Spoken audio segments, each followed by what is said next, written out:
Merhaba arkadaşlar, yepyeni haberlerle karşınızdayız. Hande Erçel'in anne hasreti dinmiyor, paylaşımı duygulandırdı. Oyuncu Hande Erçel 2019 yılında vefat eden annesi Aylin Erçel'in sosyal medyada duygusal sözlerle andı. Ünlü isim paylaşımı takipçilerini duygulandırdı. Hakan Sabancı ile sürpriz ayrılığının ardından magazin gündeminden düşmeyen oyuncu Hande Erçel, sosyal medya hesabından duygusal bir paylaşım geldi. 2019 yılında annesi Aylin Erçel'i kaybeden Erçel, paylaşımıyla görenleri duygulandırdı.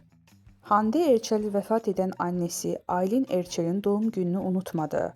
Burnumda kalan pudra kokunla anıyorum seni. Notu düşen oyuncunun duygu yüklü sözleriyle annesini andı.